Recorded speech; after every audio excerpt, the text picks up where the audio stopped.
del Grupo Parlamentario del Partido Revolucionario Institucional para presentar proyecto de decreto por el que se adiciona un artículo 233 bis al Código Penal Federal. En el uso de la palabra.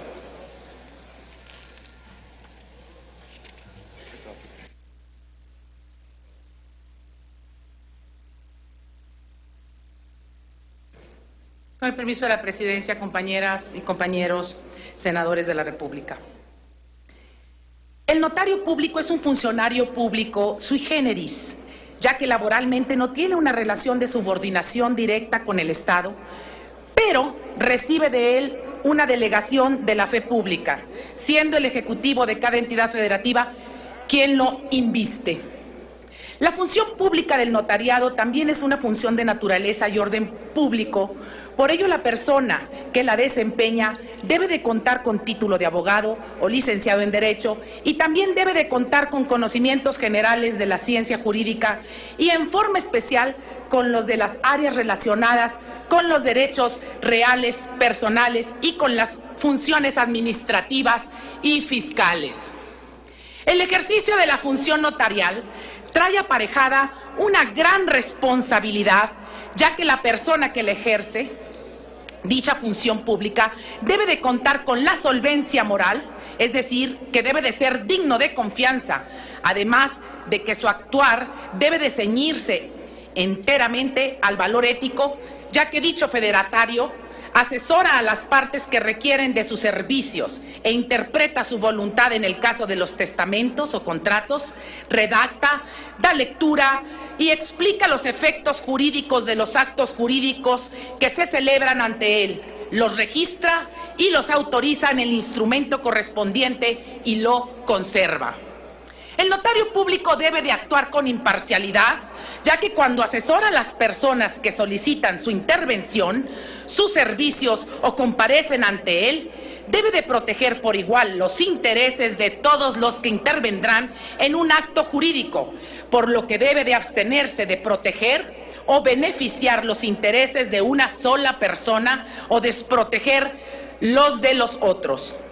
Por lo que respecta al corredor público, este también es un federatario o un fedatario público, un mediador, un perito evaluador legal y debe de realizar funciones de corretaje, debe de ser experto en mercaderías y se encarga de poner en contacto a vendedores y compradores, por lo que dicha figura de fedatario ha ido evolucionando al pasar de los años.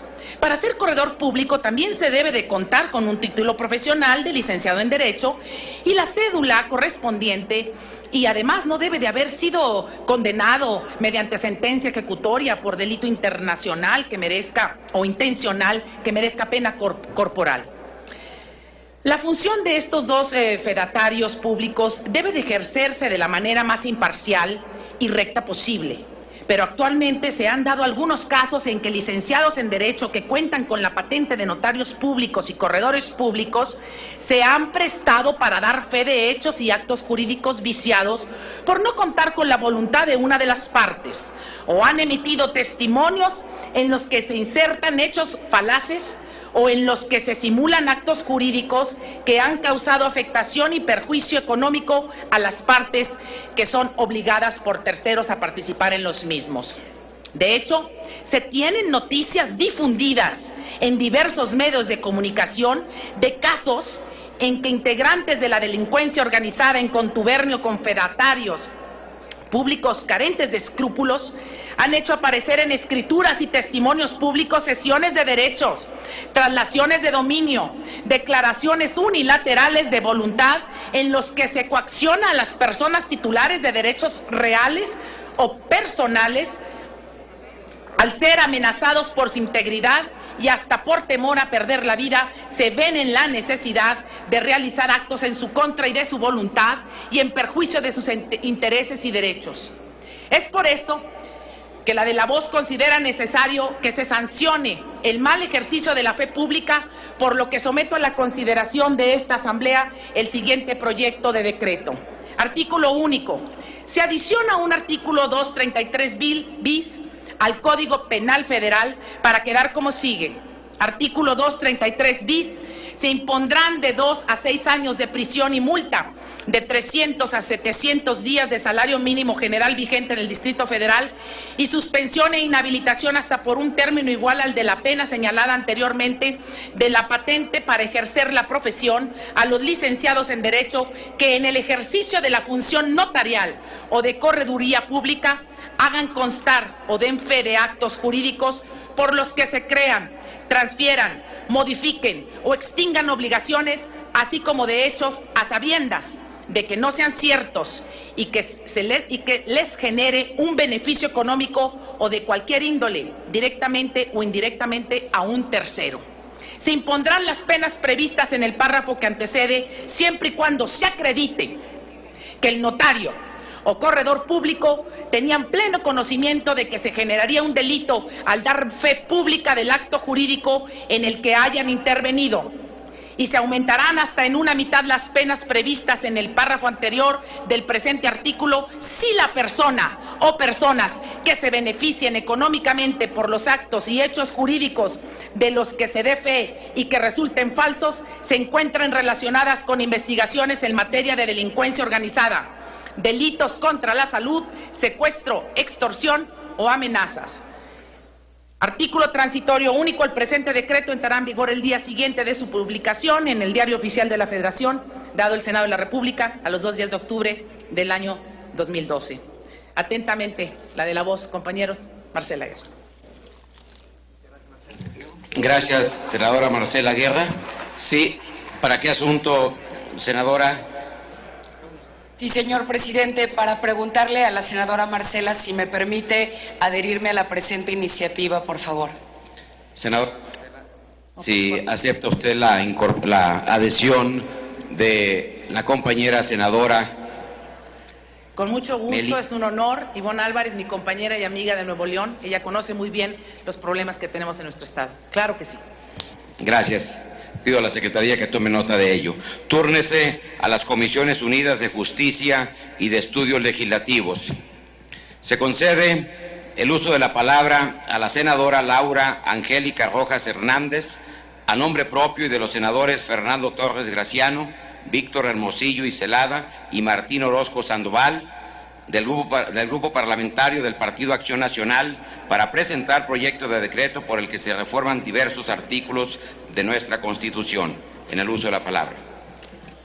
Con su venia, presidente, honorable Asamblea. La aparición del Estado en los inicios del siglo XVI trajo consigo la formulación de un pacto social por el que los individuos cedían parte de su libertad al Estado en razón de garantizar el orden social. El acto de ceder autoridad y potestad, tenía como objetivo la garantía de la convivencia. A cambio, el Estado se comprometía a velar por los intereses legítimos de los ciudadanos. Sin embargo, el Estado debió ser limitado para no abusar con el poder que le fue conferido. Por ello fue necesario crear controles y contrapesos al ejercicio del poder. Una de las formas más importantes que han emprendido diversos países, y muy en especial México, para ejercer nuevos y mejores mecanismos de control, es el desarrollo de la transparencia como una política pública transversal. Las asimetrías de información se reducen en la medida en que se elimina la opacidad y la información se hace verdaderamente pública. Robert Klitgard, en un esfuerzo por clarificar el fenómeno de la corrupción, aporta una ecuación como definición causal. Corrupción es igual a monopolio más discrecionalidad menos transparencia. Para Klitgard y muchos otros académicos, los elementos sustantivos que provocan la corrupción son la concentración del poder, la falta de participación ciudadana, la opacidad en la toma de decisiones y la carencia de rendición de cuentas. De ahí la importancia de la transparencia para controlar la tendencia de muchos funcionarios públicos al abuso del poder y del dinero y acercar a nuestras instituciones al ideal de auténtico servicio y generación de bienes públicos para las y los ciudadanos. La propuesta de reforma que hoy presento a nombre del Grupo Parlamentario del PAN es una iniciativa que culmina una década de lucha por la transparencia. una lucha convertida en política pública por los gobiernos del PAN y por miles de ciudadanos que se han interesado por abanderar este tema y por ejercer uno de sus derechos políticos más importantes. Más de 650,000 solicitudes durante el presente sexenio muestran la evolución positiva que ha tenido el acceso a la información pública en México. Sin embargo, aunque el Poder Ejecutivo Federal se ha abierto de par en par, hay aún muchos enclaves de opacidad en los otros dos poderes federales y en el orden local.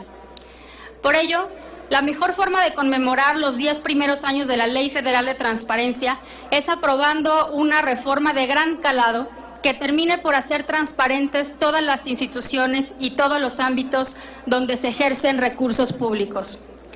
La iniciativa que hoy presentamos contempla 12 propuestas fundamentales.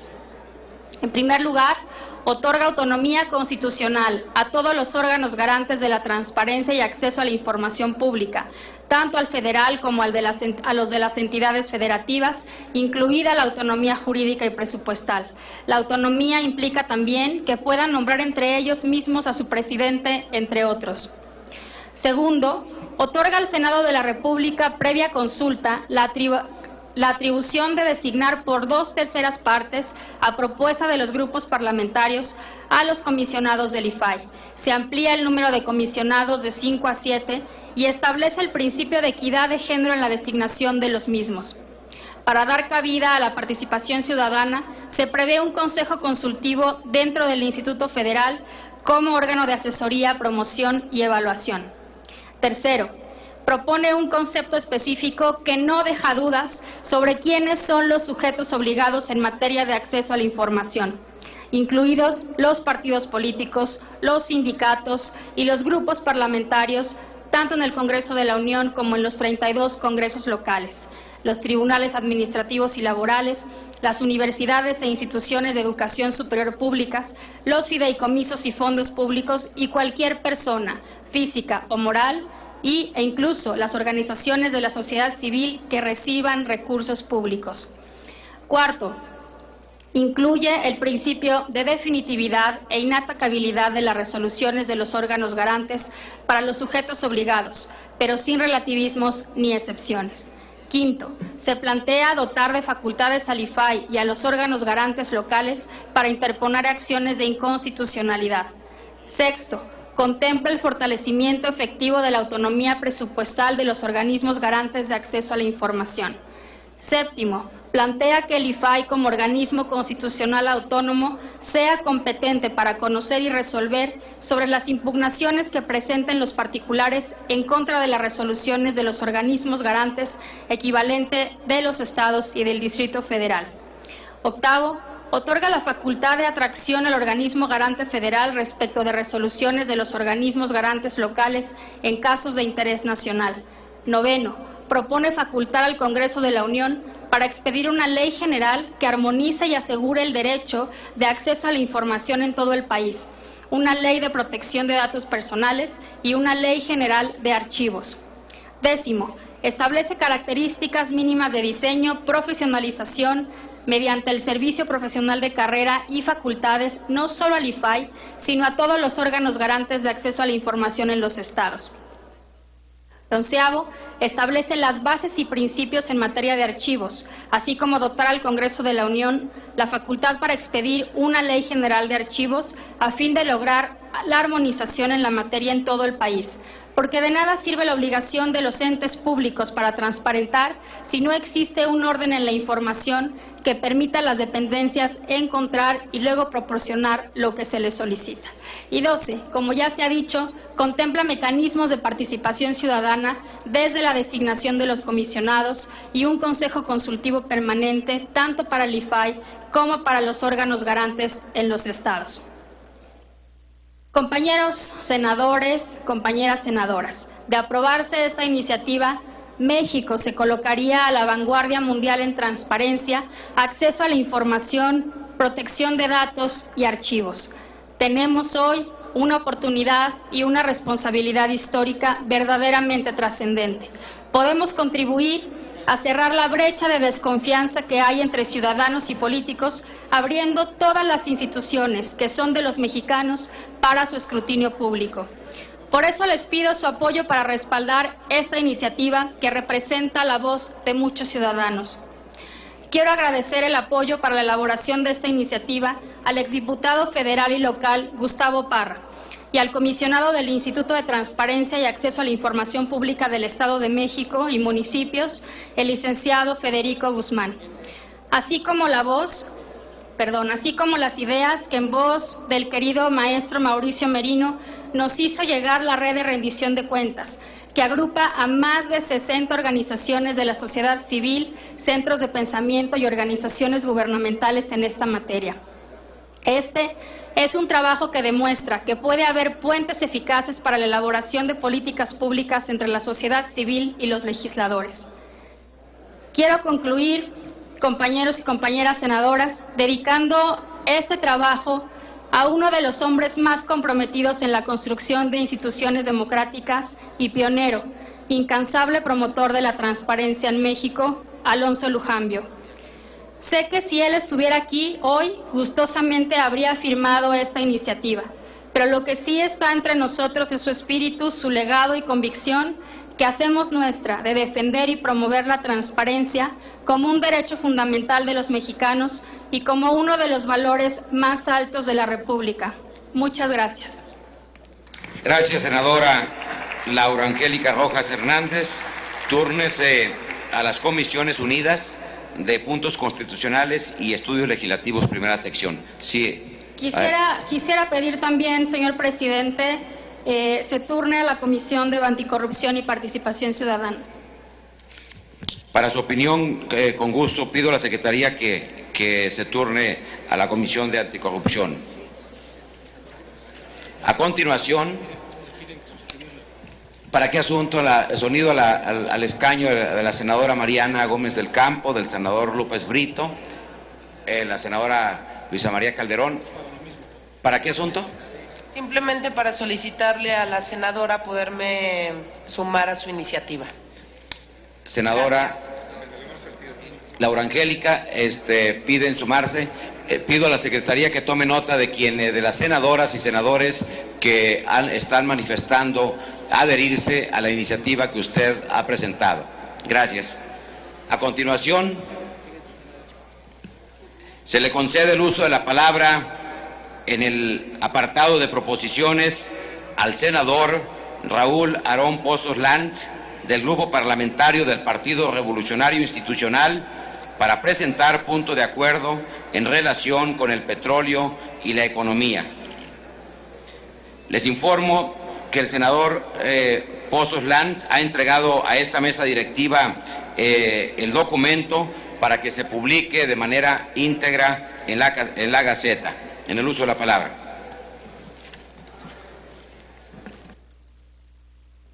Con su permiso, señor presidente, estimadas senadoras y senadores, México ha escrito su historia a través de una lucha constante por mantener su soberanía e independencia como Estado-nación. Una lucha que se ha escrito con muchas generaciones de mexicanos. Acotado por la complejidad del entorno nacional e internacional, por su posición geopolítica, por su historia y cultura, la política económica de nuestro país se centró en la creación de infraestructura de comunicaciones y en el desarrollo de centros urbanos. Lo hizo también en un proceso de industrialización, en la provisión de servicios básicos, así como en la creación de un Estado que dotó de bienes meritorios a quienes no pudieron vincularse al impetuoso proceso de crecimiento económico que caracterizó la industrialización de América Latina. Para ello, México echó mano de la enorme riqueza de sus recursos naturales. Apoyado en ellos, nuestro país creó los cimientos para dar paso a acciones de gobierno que hoy impactan la vida de millones de ciudadanos.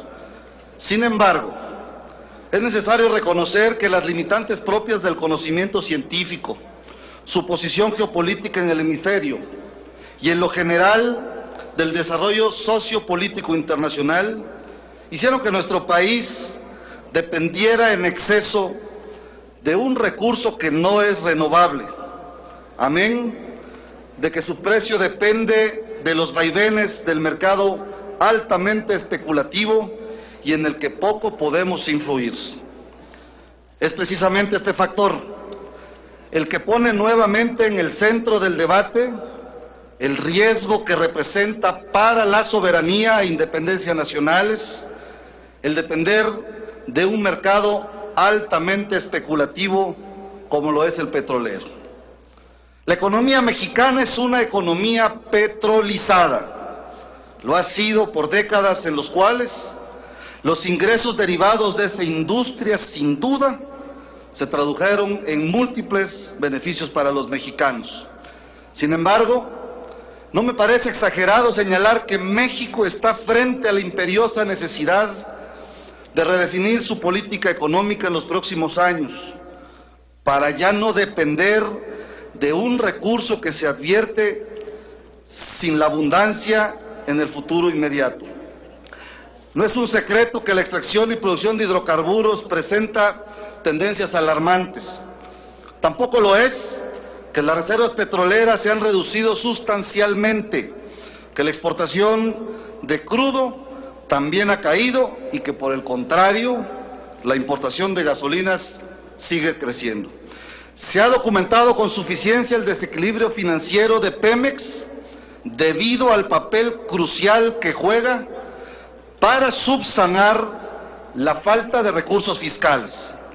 Existen cientos de estudios que documentan el impacto que ha generado la explotación de hidrocarburos en estados y regiones del país, los daños a la ecología, la creación de desequilibrios poblacionales, las economías de escala que esto genera, pero sobre todo, y esto lo digo a nombre del estado al que represento, que es Campeche, la enorme inequidad y sensación de injusticia que deja el saber que siendo el estado de mayor producción petrolera en México, sus participaciones federales son magras y casi miserables. Apenas el 25 de septiembre mis compañeros Fayad y Orihuela presentaron un punto de acuerdo que muestra las cifras de la situación tan crítica de la industria petrolera en México. Preocupa pues a millones de mexicanos que la principal fuente de ingresos de este país tenga un futuro incierto. Por todo lo anteriormente expuesto y fundado, someto a la consideración de esta soberanía el siguiente punto de acuerdo. Primero, se exhorta al secretario de Energía, Jordi Herrera Flores, para que informe a la Cámara de Senadores las medidas de política pública que se han tomado por parte del Gobierno de la República para transitar de una economía petrolizada a otro modelo que no solo termine con el daño ecológico, sino que no dependa de la especulación de los precios internacionales del crudo, lo cual provoca que la economía mexicana se encuentre en un estado de vulnerabilidad. Segundo, que igualmente informe a esta Cámara cuáles son los escenarios de la economía mexicana sin depender como ahora lo hace del petróleo, y que nos explique también qué previsiones estratégicas ha tomado el gobierno en estos 6 años para avanzar en la transición energética. En caso de que actualmente la Secretaría de Energía no desarrolle alguna previsión estratégica para esta problemática, esta soberanía lo exhorta para que en breve la diseñe y articule, rindiendo un informe puntual sobre los avances de la misma, dado en el Senado de la República a los 4 días del mes de octubre del año 2012. Por su atención, muchas gracias. Gracias, senador Raúl Larón Pozos Lanz. Túrnese a la Comisión de Energía. A continuación, ¿para qué asunto, señor Rosas? Sonido a la... Para preguntarle al senador Raúl Larón Pozos Lanz si me permite adherirme a la propuesta presentada. Desde luego que sí, con mucho gusto, compañero. Señor senador Arón, ¿acepta las adhesiones que han manifestado los señores senadores. Señor presidente, con mucho gusto y muchas gracias. Pido a la Secretaría que tome nota para que se incluya en el diario de los debates. Gracias. Túrnese a la comisión. Señor Humberto Mayans, ¿para qué asunto? Para sumarme, sí, por favor. Con gusto pido a la Secretaría que tome nota de su incorporación a este tema. Se turna a la Comisión de Energía, como ya lo habíamos comentado.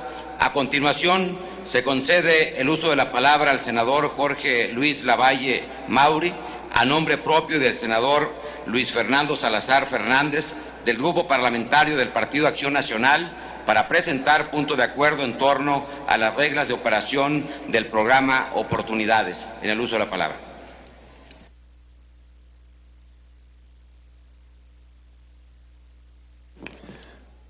Con su permiso, senador presidente. Compañeras y compañeros senadores, durante la administración del presidente Felipe Calderón ha sido prioritario impulsar el desarrollo humano y el bienestar de la población mexicana, a través del fomento a la igualdad de oportunidades y a la superación de las condiciones de pobreza y marginación en la que vive parte de nuestra población, contribuyendo así al respeto y debido ejercicio de sus derechos humanos, con especial énfasis en los derechos de protección a la salud, a la educación y a la alimentación. Para tal efecto, en la vertiente de educación se aboca a otorgar apoyos a quienes cursan la educación básica, media superior y superior, de tal suerte que se incentiva por una parte la inscripción y asistencia regular a la escuela y por otra también la conclusión de los niveles educativos referidos. Sobre este orden de ideas, el programa Oportunidades llega hoy a casi 6 millones de hogares mexicanos, dando becas aproximadamente al mismo número de jóvenes, que dicho sea el paso, hoy tienen una expectativa de vida distinta a la de sus padres, en virtud de que por una parte la mayoría de estos jóvenes han superado el grado escolar de sus padres, y por la otra, estos jóvenes tienen el estudio como principal ocupación. Con la educación es como vamos a eliminar el círculo de pobreza intergeneracional. Lo anterior se ha visto reflejado en el incremento de un 40% de la movilidad socioeconómica de los jóvenes beneficiarios del programa, provenientes de zonas rurales particularmente, que han logrado moverse, según la evaluación Consistencia y Resultados 2011 y 2012 del Coneval, hacia mejores ocupaciones que las de sus padres, recibiendo hasta 44% más de los ingresos que aquellos jóvenes que no son beneficiarios del programa. Sin embargo, el programa Oportunidades, como cualquier otra política pública, es perfectible. Aún no son suficientes los logros que dicho programa ha alcanzado durante el último sexenio, sino que es menester mejorar los procedimientos a través de los cuales se materializan los derechos sociales de los mexicanos. De tal suerte que hoy, compañeras y compañeros senadores, en esta oportunidad les quiero compartir al mismo tiempo materializar junto con ustedes esta proposición.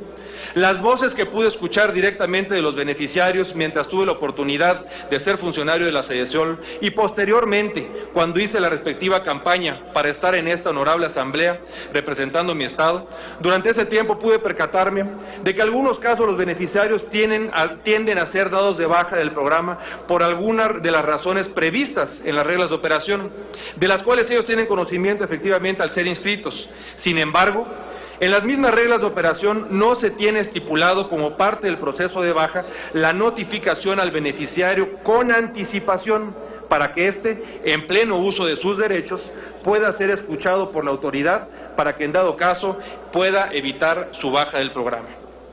Que esto ocurra, compañeras y compañeros legisladores, es realmente grave, porque para las miles de familias mexicanas, millones de familias beneficiarias del programa Oportunidades, los apoyos que reciben son verdaderamente pilares sostenedores de sus hogares.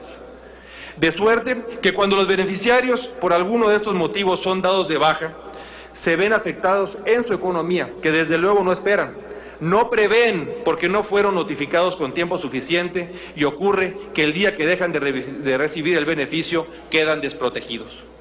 Esto puede evitarse. Y puede evitarse toda vez que nuestra Carta Magna, dentro de sus artículos 14 y 16, establece las reglas que rigen el debido proceso dentro de este. Se encuentra tutelada la garantía de audiencia misma que en este caso, les expongo, se colmaría dándole notificación por escrito de la baja a los beneficiarios del programa Oportunidades para que dentro de un plazo de 15 días manifiesten lo que a su derecho así convenga. Así, es importante sensibilizar a esta Asamblea y a la Sedesol respecto a la necesidad de implementar un procedimiento de baja especializado, a través del cual se garanticen los derechos procesales de los beneficiarios e incluso de aquellos que aspiren a hacerlo, a efecto de que se consideren en ellos las garantías mínimas de este proceso. De este modo, el programa no únicamente operará a través de bases más cercanas a los ciudadanos, sino que además se acercará al cumplimiento en mayor medida de los objetivos para los cuales ha sido diseñado y ha tenido un gran éxito en nuestra población. Lo anterior, en virtud de que por una parte respetará el derecho de permanencia de quienes cumplan con los requisitos legales, al tiempo que garantiza que los procedimientos a través de los cuales se dé de baja a quienes no lo hagan se encuentren debidamente establecidos en las normas aplicables. Así, la eficiencia de la afiliación del programa en cuestión no se verá mermada por la posible salida indebida de quienes requieren el apoyo, al tiempo, y que con eso se evitará también dejar fuera del programa a personas que cuentan con ese valioso apoyo, pues como se ha señalado, este programa ha elevado el nivel de vida de los mexicanos, siendo justo entonces que todas aquellas familias que son beneficiarias sigan contando con estos apoyos o, en su caso, sepan claramente y con anticipación los motivos por los cuales causaron la baja y de esa manera puedan tomar las previsiones correspondientes. Por lo anteriormente expuesto, someto a la consideración de esta Asamblea el siguiente punto de acuerdo. Primero, la Cámara de Senadores del H. Congreso de la Unión exhorta respetuosamente a la Secretaría de Desarrollo Social a efecto de que se instruya que en las reglas de operación del Programa para el Desarrollo Humano Oportunidades exista la notificación a los beneficiarios para que en un plazo de 15 días manifiesten lo que a su derecho convenga, con el objetivo de dar cumplimiento a las garantías de audiencia y debido proceso establecidas en nuestra Carta Magna. Segundo, la Cámara de Senadores solicita a la Secretaría de Desarrollo Social que, una vez cumplido el exhorto motivo del presente punto de acuerdo, notifique a este honorable Senado de la República. El documento que acabo de dar lectura, señor presidente, presenta modificaciones en relación al que aparece en la Gaceta, por lo que dejo en poder de la Secretaría el texto íntegro modificado para que sea insertado en la misma Gaceta. Es cuanto, señor presidente. Muchas gracias, compañeras y compañeros. Gracias, senador Jorge Luis Lavalle. Con gusto pido a la Secretaría que se inserte de manera íntegra dicho documento. Túrnese a la Comisión de Desarrollo Social. A continuación, se le concede el uso de la palabra al senador Isidro Pedraza Chávez, del Grupo Parlamentario del Partido de la Revolución Democrática, para presentar punto de acuerdo que exhorta a la SAGARPA a que la aplicación del programa de administración de riesgos de mercados a través de intermediarios financieros se realice de manera gradual. En el uso de la palabra, señor senador. Gracias, presidente. Compañeros senadores, la situación del campo mexicano desde hace años es crítica, pero las pasadas sequías afectaron de manera considerable las cosechas y con ello se agudizó la pobreza y el hambre en nuestra gente.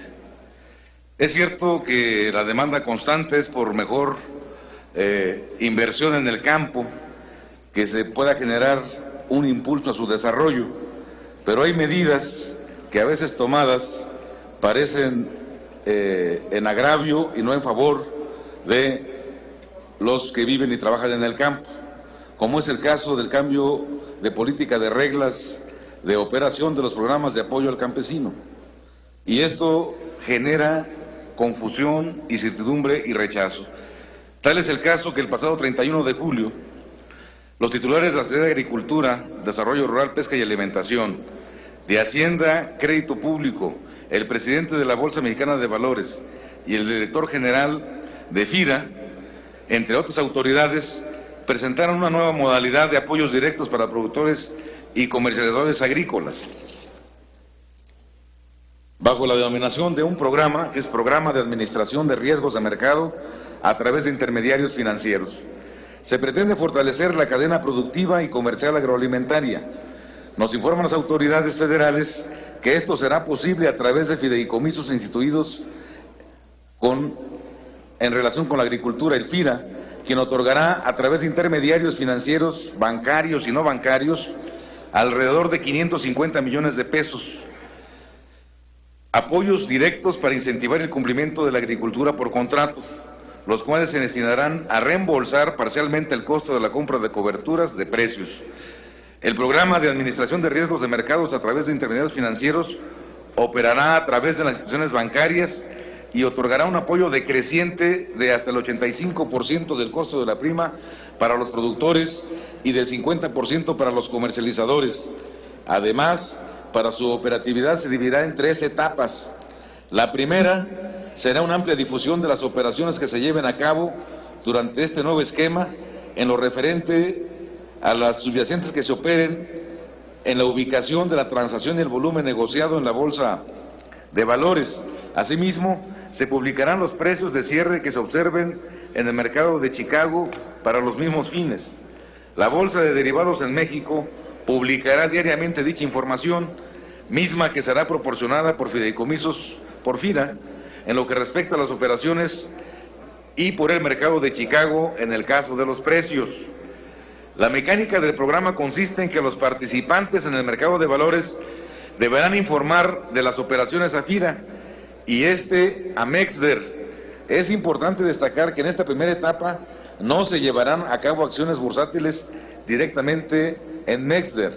Por el contrario, la Bolsa de Derivados en México se limitará a publicar las operaciones que se llevan a cabo en el marco del programa.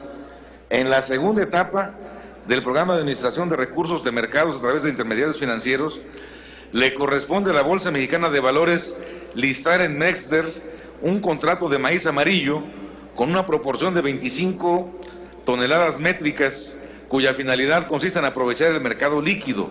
El titular de la Bolsa Mexicana de Valores nos dice que dicho instrumento estará denominado en pesos, con lo que se conseguirá disminuir riesgos cambiarios. También durante esta segunda etapa se tendrán abiertas las opciones de compra y venta y serán listados en los futuros mencionados. El contrato de futuro sobre el maíz amarillo, que ya fue aprobado por los distintos órganos de gobierno de MEXDER y que se encuentra en proceso de aprobación por las autoridades correspondientes. El objetivo es impulsar este proyecto entre los meses de septiembre y octubre. Finalmente, la tercera etapa del programa de administración de riesgos de mercados a través de intermediarios financieros tiene por objeto desarrollar y listar en MEXDER un futuro de maíz blanco mexicano y proporcionar a los productores y comercializadores una opción de cobertura más amplia, además de establecer un mecanismo que permita la fijación de precios a este importante insumo. Entonces, esto lo quiero agilizar, se me está acabando el tiempo. Voy a pedir que se inserte en medio de los debates el texto íntegro y aclarar que esta circunstancia lesiona a los trabajadores porque se está evitando que los contratos que estaban ya de agricultura por contrato, ahora los haga FIRA y no los haga la Zagarpa como se venía haciendo, y esto genera daños a los productores del campo en nuestro país. Por ello voy a pasar directamente al punto de acuerdo, que el Senado de la República exhorte al titular de la Secretaría de Agricultura, Ganadería, Desarrollo Rural, Pesca y Alimentación, al licenciado Francisco Javier Mayorga Castañeda, a que la aplicación del programa de administración de riesgos de mercados a través de intermediarios financieros se realice de manera gradual y sin afectar los actuales esquemas de apoyo directo, por considerar que podría causar una crisis en la producción agrícola y resultar contrario a los intereses del agro y los productores nacionales. Segundo, el Senado de la República exhorta al titular de la Secretaría de Agricultura, Ganadería, Desarrollo Rural, Pesca y Alimentación, licenciado Francisco Javier Mayorga Castañeda, a que siga implementando la modalidad de agricultura por contrato a través del órgano desconcentrado de apoyos y comercialización agropecuaria, ACERCA, en tanto no se difundan ampliamente las reglas de operación del programa de administración de riesgo de mercados a través de intermediarios financieros y los beneficiarios del mismo, para que puedan acceder al nuevo esquema de financiamiento. Muchas gracias, compañeros senadores, señor presidente. Gracias, senador Isidro Pedraza Chávez. Túrnese a la Comisión de Agricultura y Ganadería. Se recibió de la senadora Ninfa Salinas Sada, del Grupo Parlamentario del Partido Verde Ecologista de México, un punto de acuerdo relativo a los proyectos turísticos aledaños al área natural protegida Cabo Pulmo en Baja California Sur, que se turnará a la Comisión de Medio Ambiente y Recursos Naturales. A continuación, se le concede el uso de la palabra al senador David Monreal Ávila, del Grupo Parlamentario del Partido del Trabajo, para presentar punto de acuerdo para reactivar el campo mexicano. En el uso de la palabra, señor senador.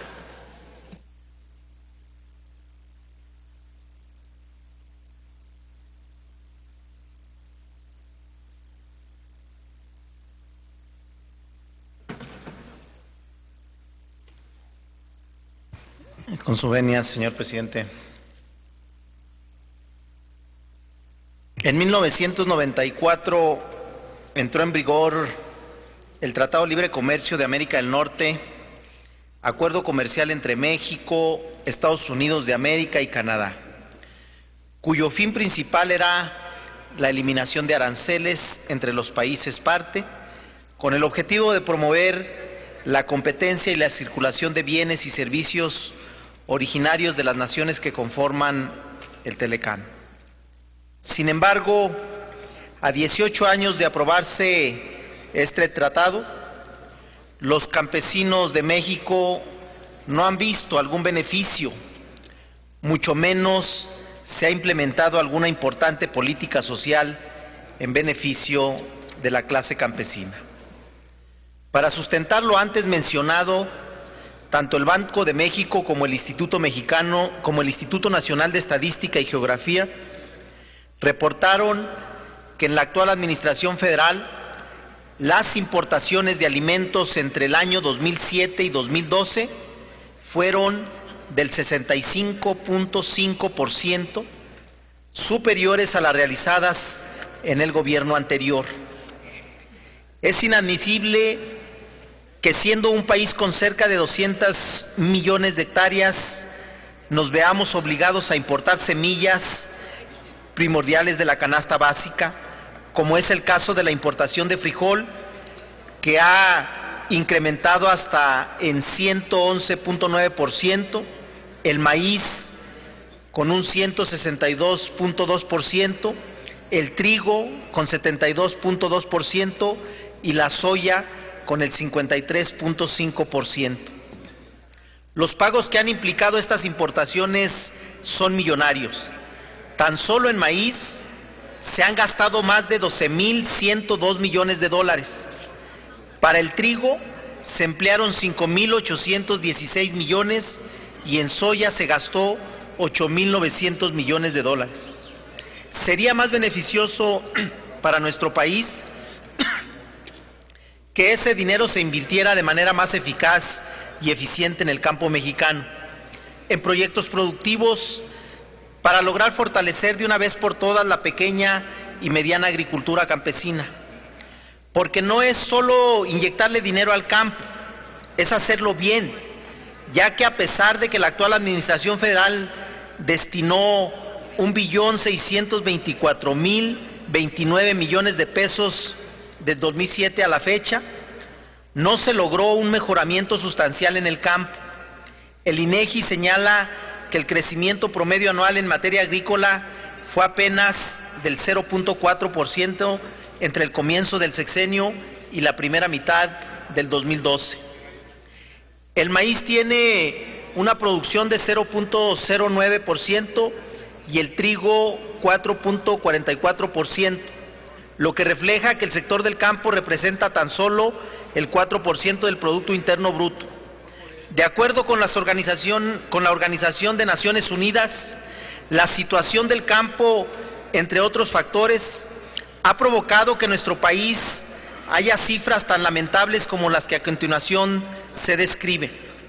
2% de la población mexicana sobrevive con 1.25 dólares al día, 4.8% con 2 dólares al día, 17.6% se encuentra por debajo de la línea nacional de pobreza alimentaria y asimismo 3.4% de niños menores de 5 años sufren malnutrición y 5% de la población se encuentra en el rango de prevalencia de subalimentación.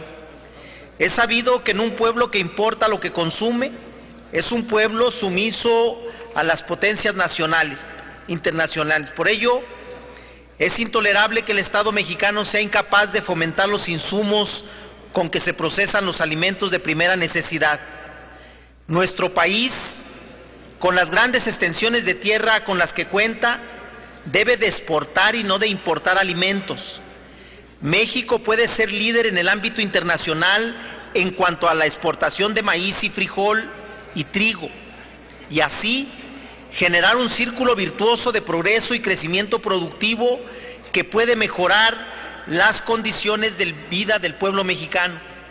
Es innegable que el modelo neoliberal implementado desde hace más de 2 décadas ha fracasado y que el desarrollo económico no es sustentable y mucho menos rentable.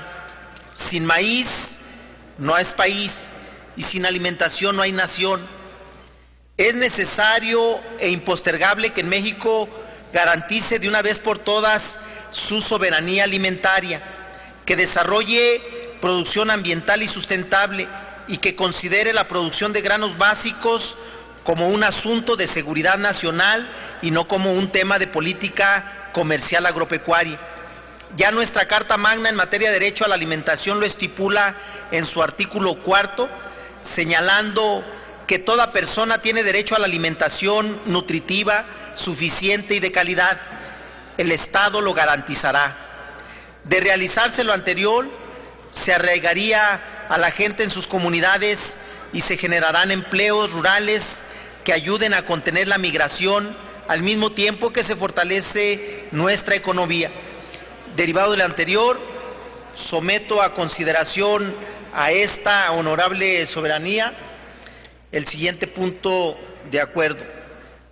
Primero, que esta soberanía exhorte respetuosamente al Poder Ejecutivo Federal para que a través de la Secretaría de Agricultura, Ganadería, Desarrollo Rural, Pesca y Alimentación y de la Secretaría de Hacienda y Crédito Público instrumente un programa emergente de inversión y apoyo a los productores pequeños y medianos de maíz, frijol y trigo, especialmente en las zonas que han resultado siniestradas por desastres naturales extremos como las sequías y las heladas. Segundo, que esta soberanía exhorte respetuosamente al Poder Ejecutivo Federal para que a través de la Secretaría de Agricultura y Ganadería, Desarrollo Rural, Pesca y Alimentación se compruebe y evidencie que realmente los subsidios entregados a los pequeños y medianos productores agrícolas de México lleguen a sus destinatarios. Muchas gracias. Gracias, señor senador David Monreal Ávila. Túrnese a la Comisión de Agricultura y Ganadería. Compañeras y compañeros senadores, el siguiente asunto del orden del día es la propuesta que, con punto de acuerdo relativo a la cancelación de la importación de tomate mexicano por parte del gobierno de los Estados Unidos de América, solicito a la Secretaría que dé lectura a dicha propuesta, que ha sido de consenso a través de los puntos de acuerdo que originalmente presentaron los senadores Aarón Irizar López, el senador Salvador López Brito y la senadora Rocío Pineda. Pido a la Secretaría que dé lectura. Puntos de acuerdo.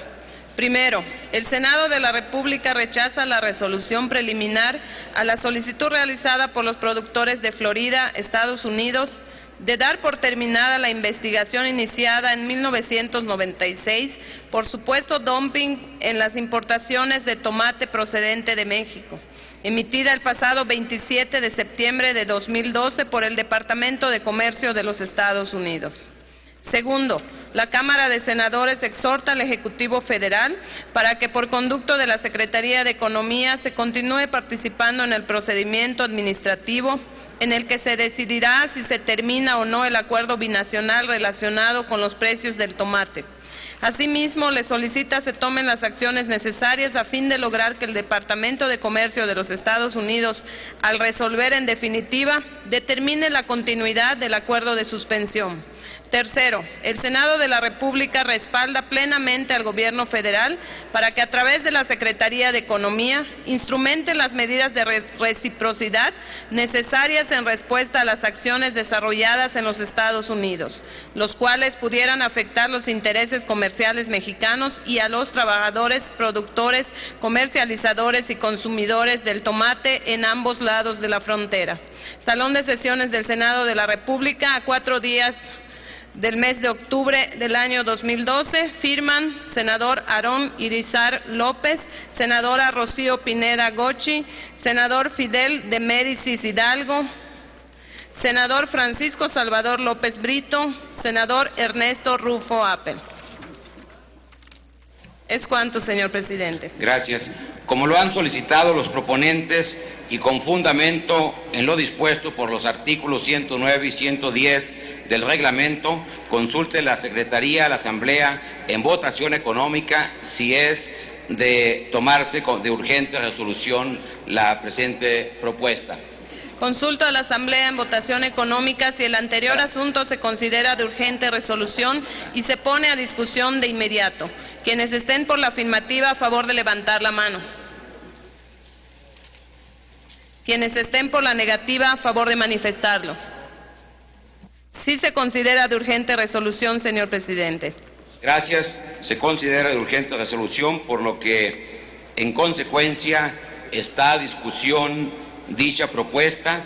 Para hablar sobre este asunto, se le concede el uso de la palabra al senador Aarón Irizar López, del Grupo Parlamentario del Partido Revolucionario Institucional, a favor de dicha propuesta. Y, en su momento, al senador Salvador López Brito.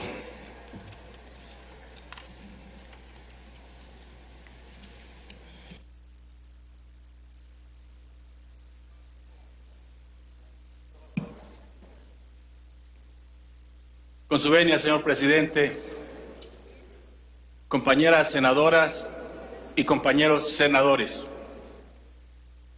aprovecho esta oportunidad para reconocer la actitud de todos ustedes ante un tema tan trascendente para la economía agrícola de nuestro país. Reconocer este respaldo es reconocer el esfuerzo que hacen 950 productores agrícolas de tomate en diferentes regiones de nuestro país. Respaldar este posicionamiento es respaldar a ellos, pero también respaldar un asunto que tiene que ver con nuestra frágil economía. Los 950 productores de tomate del país, que son productores muy competitivos y que producen el tomate de mayor calidad y que consumen los estadounidenses, de cada 2 tomates que se consumen, 1 es mexicano y ese es de mayor calidad y también de mejor sabor. Decirles, para dar una idea de la importancia que tiene la actividad productiva del tomate en México, tan solo en el 2011, 2.900 millones de libras de tomate fueron exportadas a Estados Unidos y estas tuvieron un valor que supera los 1.800 millones de dólares. No darle continuidad a este acuerdo actual significa afectar no nomás la economía de México, sino también afectar la economía de más de 350,000 jornaleros agrícolas que trabajan y le arrancan este importante producto a los campos mexicanos.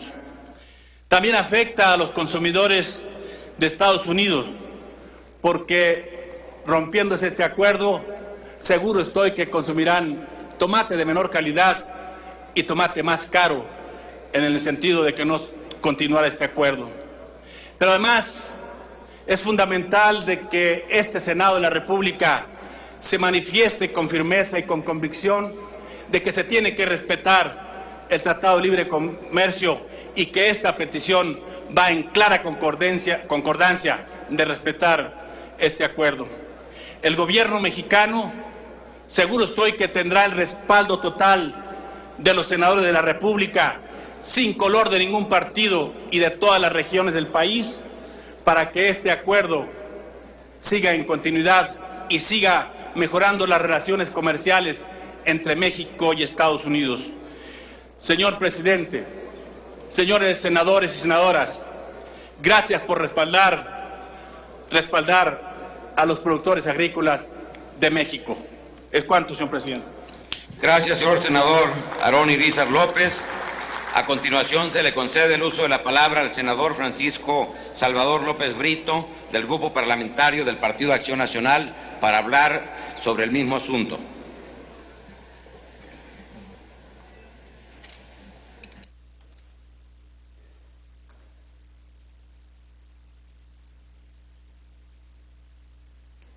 Con su permiso, presidente, compañeras y compañeros senadores, el Grupo Parlamentario del Partido Acción Nacional, por mi conducto, expresa su decidido apoyo a todos los productores mexicanos tomateros que en 16 estados del país pudieran salir afectados de una mala determinación y criterio en torno a la comercialización de este producto. México, además de ser centro y origen del tomate, honrosamente ocupa en producción y calidad el primer lugar mundial. La producción en el año 2011 alcanzó 1.872.481 toneladas, exportándose el 65% y de estos el 95% a los Estados Unidos de América, generando para nuestra economía el ingreso en ese año de más de 1.800 millones de dólares por divisas. El cultivo del tomate genera en forma directa más de 350,000 empleos y en forma indirecta un número mucho mayor. Esta industria se extiende primordialmente en 16 entidades del país, como Aguascalientes, Baja California, Chiapas, Durango, Estado de México, Guanajuato, Jalisco, Michoacán, Oaxaca, Puebla, Querétaro, Morelos, Nuevo León, San Luis Potosí, Sonora, Zacatecas y Sinaloa, que es el estado que produce la mayor cantidad de tomate. Por tal motivo es de suma trascendencia la decisión adoptada el pasado jueves 27 de septiembre por el Departamento de Comercio de los Estados Unidos, quien emitió una resolución preliminar para poner fin al acuerdo que ha regido las exportaciones del tomate mexicano a los Estados Unidos durante los últimos 16 años, presionado principalmente por los horticultores de Florida, quienes de manera sorpresiva solicitaron la terminación del acuerdo de suspensión de dumping y sospechamos, aprovechando probablemente la coyuntura política de cara a las elecciones presidenciales que se está dando en los Estados Unidos. Cabe mencionar que el 10 de octubre del 96 fue firmado un acuerdo de suspensión de dumping entre el Departamento de Comercio de los Estados Unidos y productores exportadores de tomate mexicano, mediante el cual se ponía fin a la investigación de prácticas de comercio de exportadores mexicanos y medidas restrictivas en la entrada del producto, como el establecimiento de impuestos arancelarios a cambio de que los productores mexicanos no vendieran su producto por abajo del precio mínimo de referencia y se fijaran 2 periodos para exportar, lo cual de hecho ya suscribe el Tratado de Libre Comercio desde años atrás para darle facilidad a la exportación de este producto. El convenio en referencia negociado en 1996, luego en el 2002 y en el 2008, ha beneficiado a las industrias y los consumidores en los Estados Unidos, por lo que eliminar el tomate mexicano pudiera incrementar de manera notable el precio de este alimento, al limitarse la oferta del producto al procedente del estado de Florida, sobre todo durante la época de invierno y primavera, así como pudiera generarse un desabasto. Para México habría una sobreoferta, ya que se siembran 57,000 hectáreas de tomate, de las cuales se exporta a la Unión Americana más de la mitad de lo que se produce.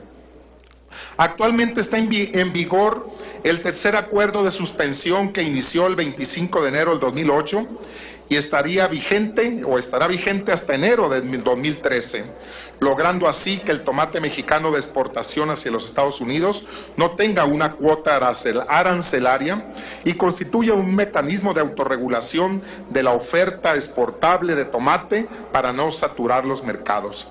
Es por ello que podemos asegurar que no existe una mala práctica comercial de nuestros productores nacionales. No hay forma cuando previamente se han pactado reglas, se han respetado y se han fijado precios mínimos para la exportación de este producto. Lo anterior da cuenta de la urgencia y necesidad de que el Estado mexicano destine a la brevedad los recursos a su alcance para acompañar a los productores mexicanos del tomate en defensa de su actividad.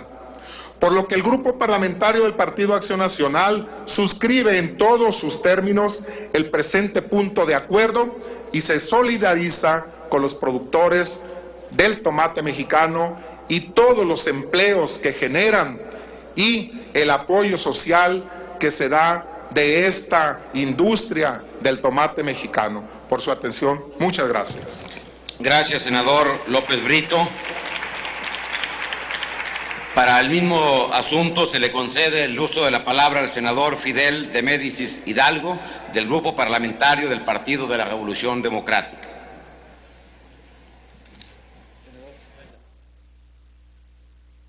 Muchas gracias, con su venia, compañero presidente, compañeros senadores, compañeras senadoras. Esta pretensión del gobierno de Estados Unidos es una prueba más de que el Tratado de Libre Comercio con América del Norte es lesivo para nuestro país, especialmente para nuestro campo. No hay elementos violatorios de parte de los tomateros mexicanos como para que Estados Unidos pretenda echar abajo este acuerdo que tiene ya poco más de 16 años. El Senado de la República debe conocer con puntualidad el por qué estamos impulsando este punto de acuerdo en defensa de los productores de tomate de nuestro país. Los productores de Florida que demandan la suspensión del acuerdo no tienen la representación nacional de Estados Unidos. Se requiere cuando menos el 85% para darlo por terminado y los demandantes representan el 52%. Es decir, Felipe Calderón y el ministro de Economía de México tienen que hacer valer argumentos como este para que Estados Unidos eche atrás esa pretensión de la que estamos hablando. De manera inusual, no se están respetando los tiempos para negociar este tipo de asuntos. De manera expedita, es decir, en 45 días pretende el gobierno norteamericano echar abajo este acuerdo, cuando, conforme a las normas, deben llevarse aproximadamente 270 días. Tienen prisa para echar abajo este acuerdo y tienen prisa para seguir perjudicando al campo mexicano. En 16 años no ha habido una sola violación de la industria del jitomate mexicano. Entonces, no entendemos. Dicen que somos sus buenos vecinos, dicen que tienen buenas intenciones para México, sin embargo, a la hora de proteger a quien les conviene, ellos lo han dicho, no tienen amigos, lo que tienen son intereses y evidentemente no les importa cómo les vaya a los tomateros de México. Lo que pretenden es generar condiciones favorables para ellos con este tratado de libre comercio. Creemos en las virtudes del libre comercio. Pensamos que es conveniente que las mercancías puedan circular de un país a otro. Por eso entiendo que el gobierno de México haya firmado el Tratado de Libre Comercio. Sin embargo, tan solo con la apertura agropecuaria del Tratado de Libre Comercio con América del Norte, en México, en enero del 94, se ha incrementado la pobreza que alienta la migración, pérdida de diversidad genética y destrucción de nuestra naturaleza. El campo mexicano ha sucumbido bajo la competencia desleal de los productos subsidiados norteamericanos que han inundado los mercados nacionales. En este recinto hemos discutido con mucha pasión el tema que está en la Suprema Corte de los 15,000 millones de dólares y que el gobierno de Calderón ha hecho de este asunto un asunto jurídico, es decir, ha judicializado los problemas de nuestro campo. No podemos seguir permitiendo eso. Debiéramos de pensar en cómo subsidiamos a los campesinos de este país cuando tienen desastres naturales como las sequías, como las inundaciones, como las heladas y que se rascan con sus propias uñas. Ese tema tiene que ser revisado por el Senado de la República. Esta legislatura, insistimos, de manera seria, responsable y comprometida con México por el bien de todos, debe impulsar la revisión del Tratado de Libre Comercio en aquellos rubros en que el país se ve perjudicado. El caso de los productores de tomate es uno más de los que vive la economía y la agricultura de nuestro país y estoy convencido de que este Senado va a aprobar este punto de acuerdo porque ayuda a que los tomateros de México no se vean afectados por la intención de Estados Unidos de eliminar este acuerdo. Por su atención, muchas gracias. Gracias, senador Fidel de Médicis. Para el mismo asunto se le concede el uso de la palabra al senador Carlos Alberto Puente Salas, del Grupo Parlamentario del Partido Verde Ecologista de México.